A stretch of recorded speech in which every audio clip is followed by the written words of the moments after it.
Today marks the 25th day in office of President Bola Tinubu. Following the immediate action taken by the president, such as the removal of fuel subsidy, approval of student loan, and appointments made. Control TV crew visited Chief Olusegun Osoba at his Ikena residence to hear his view on the assessment of the new government since inauguration as President of the Federal Republic of Nigeria, being a major force that worked tirelessly towards the emergence. One thing I can say is that he has started very well. He has taken monumental decisions. He has shown that he's one president that we have ever had who is fully prepared. Like I said earlier, is a man with gut. It takes a lot of courage to frontally face the issue of subsidy, where few people are benefiting, and engage powerful forces. On the side of Nigerians, he took decision not against anybody, not against any forces, but on the side of Nigerians, that this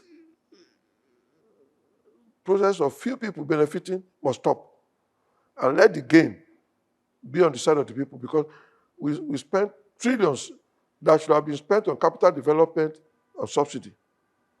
It takes a lot of determination, courage, and thank God, Nigerians responded positively. The foreign exchange regime,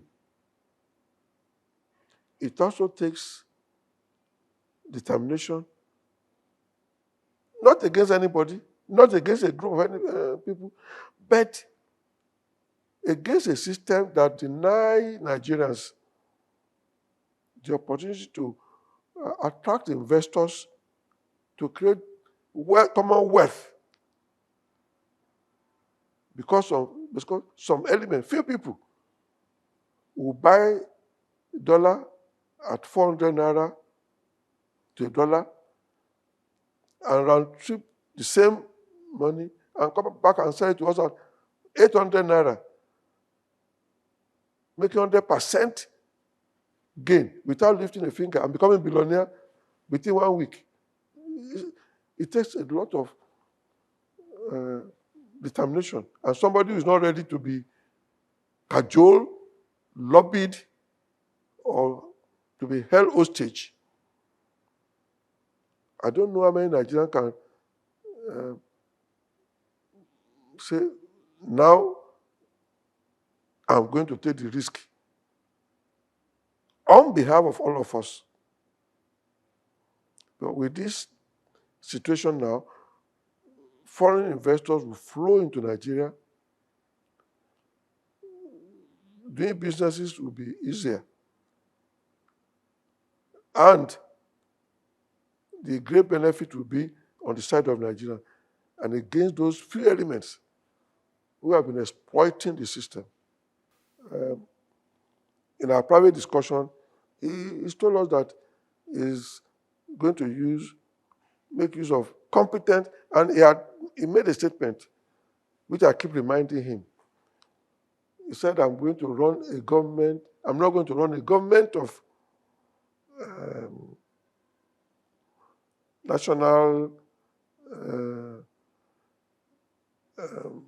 unity or whatever I call it, but he's going to run a government of national competence.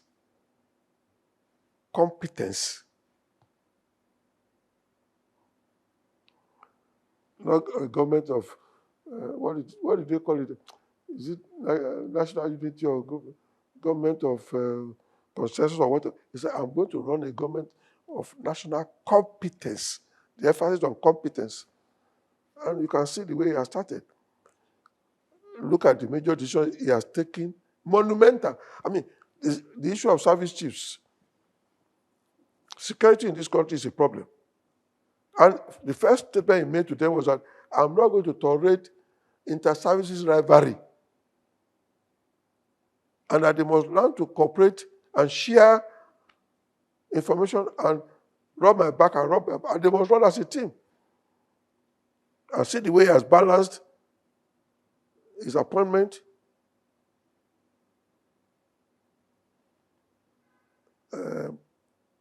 IG from Southwest, National Security Advisor, Northeast, Head of Navy, Southeast, Chief of Defense Staff from Northwest. He has balanced the whole thing around the whole country, stopping nepotism. We must praise him.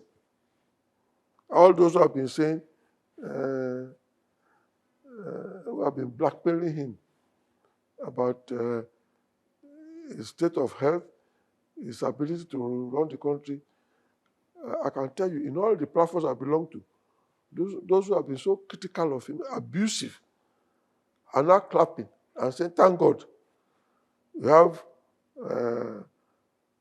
a president in Asiwaju who has defied all laws of gravity. During the primary, he defied the law of gravity, defied all obstacles. Now as president, he has defied all exploiters of this country, exploiters of this system, and he has come out boldly to lay out a strong foundation. All we can say now is that I pray God to continue to guide him to continue on this right path and track.